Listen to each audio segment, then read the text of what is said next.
Fala pessoal, no vídeo de hoje eu vou trazer alguns princípios bíblicos que eu tenho aprendido, que Deus tem ministrado ao meu coração. São princípios que eu tenho aplicado na minha empresa, princípios que têm feito muita diferença, que têm dado muito resultado para mim. E o mais engraçado é que nós, enquanto empreendedores, buscamos fazer milhares de cursos, eventos, palestras, e muitas das vezes a gente esquece que tudo que a gente precisa está na Bíblia. Não que a gente não deva fazer outros cursos, nem em eventos, mas aqui a palavra de Deus é a maior fonte de conhecimento. Deus é tão perfeito que tudo, para todas as situações, Ele nos deixou um manual de como lidar. Então, eu vou deixar 5 princípios hoje, 5 palavras, e tenho certeza que vai te edificar muito. Bom, o primeiro texto que traz um princípio muito importante está lá em Mateus 6,33. É um versículo muito conhecido que diz assim: busquem, pois, em primeiro lugar o reino de Deus e a sua justiça, e todas as coisas lhes serão acrescentadas. O que esse versículo nos ensina? Que antes de tudo, a gente tem que colocar Deus no centro. Deus no centro das nossas decisões, das nossas escolhas, dos nossos planejamentos. De nada adianta a gente criar inúmeros planos, projetos, planejamentos, se a gente não colocar Deus no centro e não entender qual que é a sua real vontade. Então, nós precisamos buscar vivenciar os princípios de Deus, os valores cristãos. Tudo isso a gente está colocando Deus no centro. E só após isso, tudo que a gente busca nos será acrescentado, mas desde que a gente coloque Deus no centro, desde que a gente busque primeiro as coisas de Deus. Então, que você possa na sua empresa tirar um tempo para buscar vivenciar, buscar entender se você tem vivenciado os princípios corretos, se você tem vivenciado o que está escrito na Bíblia, se Deus tem sido o centro da sua empresa ou se a sua empresa tem servido apenas a mamon, ao dinheiro. E como que você vai fazer isso? Claro, dedicando um tempo de oração, de meditação na palavra. A segunda palavra, o segundo princípio, está lá em Provérbios 21:5, que diz assim: os planos bem elaborados levam à fartura, mas o apressado sempre acaba na miséria. E esse texto, esse versículo, nos ensina o princípio do planejamento. Como eu disse, de nada adianta planejar se a gente não tem Deus no centro. Mas também nós não podemos viver a nossa empresa, tocar a nossa empresa sem um planejamento. É preciso ter um norte. Para quem não sabe onde quer chegar, qualquer lugar basta, qualquer destino basta. E a gente sabe que as empresas de sucesso, elas têm um plano bem traçado. E claro, a gente sempre tem que dosar o plano com a realidade. Não adianta a gente ficar só na teoria também, a gente tem que vivenciar na prática e ver se está dando certo ou não. Então, que você possa buscar na sua empresa ter um plano claro, um planejamento estratégico claro, onde você quer estar daqui 1 ano, daqui 3 anos, daqui 5 anos.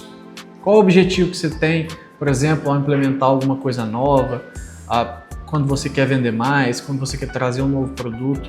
Tenha isso mentalizado, tenha esse plano de tudo que você deseja fazer. Claro, esteja sempre acompanhando também esse plano, realizando análises de dados, informações, para que você possa ir acompanhando se o que você está realizando é de acordo com o previsto, né, o planejado. O terceiro princípio, a terceira palavra, está lá em Lucas 16:10, que diz assim: quem é fiel no pouco, também é fiel no muito. E quem é desonesto no pouco, também é desonesto no muito. Essa palavra nos diz muito sobre um dos principais valores que a gente tem que ter em todo negócio, que é a integridade. Se nas pequenas coisas do nosso dia, do nosso trabalho, a gente não é íntegro, talvez a gente omite alguma pequena coisa, uma pequena informação para o nosso gestor, para o nosso liderado, quem dirá quando você tiver muito, quando você estiver numa grande decisão.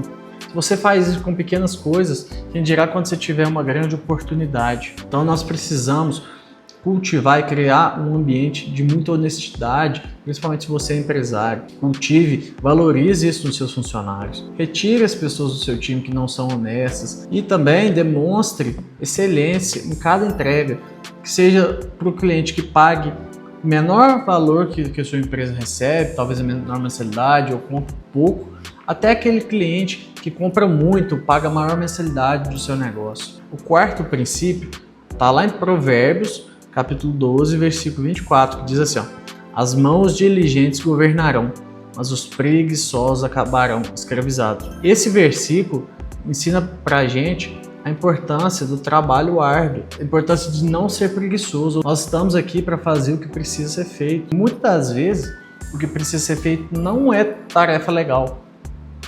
A maioria das vezes, as tarefas mais chatas são aquelas que precisam ser feitas. Eu vou dar meu exemplo, eu faço o fechamento financeiro da empresa aqui, só que é uma tarefa para mim muito chata, ficar mexendo com planilha, às vezes eu perco um dia ali extraindo dados do meu sistema, jogando em relatórios. Isso para mim é chato, é maçante. Eu saio muito cansado, mas precisa ser feito. Porque se eu não fizer isso, ficar enrolando, ficar postergando, eu não vou ter as informações que eu preciso. Não vou conseguir tomar as melhores decisões. Isso você pode levar para tudo na sua empresa. Combinou um prazo com o cliente, entregue nesse prazo. Não fique enrolando, não fica postergando. Ou se não vai dar para entregar no combinado, então comunica isso com o cliente, mas é muito importante a gente fazer o que precisa ser feito. Isso, inclusive, é um dos nossos valores aqui na Datacamp. Para quem não sabe, a Datacamp é minha empresa de software, de tecnologia. Nós trabalhamos com sistemas de gestão ERP. Nós estamos aqui para facilitar e desburocratizar a vida do pequeno empresário através das nossas soluções, fazendo com que ele foque principalmente em vender mais. E além disso, de fazer o que precisa ser feito, invista sempre em melhorias para a sua empresa. Melhorias contínuas, melhores maneiras de fazer o que já está dando certo. Eu creio nisso, que a gente pode estar sempre melhorando, incrementando, ganhando mais eficiência, ganhando mais produtividade. E por fim, o quinto princípio, ainda lá em Provérbios, só que no capítulo 11, versículo 25, diz assim, o generoso prosperará. Quem dá alívio aos outros, alívio receberá.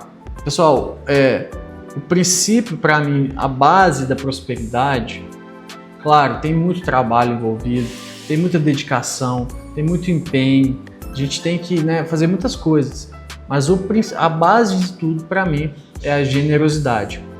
E generosidade é bíblico, está em muitos locais da Bíblia. Deus fala muito sobre generosidade e esse versículo é um exemplo. E generosidade não é só doar, não é só dar dinheiro para os outros, investir em alguma coisa, ajudar os necessitados. Claro, isso é grande parte da generosidade. E você pode aplicar a generosidade no seu trabalho de várias maneiras. Você pode, claro, ajudar uma parte dos seus lucros, doar um pouco dos seus lucros para instituições de caridade, para a igreja, para, enfim, ações filantrópicas. Você pode investir no bem-estar do seu colaborador, você pode proporcionar melhores condições, melhores salários, claro, de acordo com a sua capacidade financeira, né? Não é simplesmente sair dando tudo, investindo tudo, não, de acordo com o que você tem, dinheiro em caixa. Você pode também ajudar os seus parceiros, seus fornecedores, por exemplo, em tempos mais difíceis para eles. Às vezes você pode renegociar com o seu cliente, renegociar com o seu fornecedor. Eu tenho certeza, quanto mais generosa uma pessoa mais ela recebe de Deus, mais Deus tem o prazer de retribuir tudo aquilo para aquela pessoa. Então, pessoal, é isso. Esses foram os 5 princípios que eu tenho aplicado, que eu aprendi, que Deus tem ministrado no meu coração. Espero que isso possa te edificar e possa edificar a tua empresa. Me deixa aqui nos comentários se tem mais algum princípio bíblico que você aplica no seu negócio e que tem te ajudado muito. Vejo você no próximo vídeo.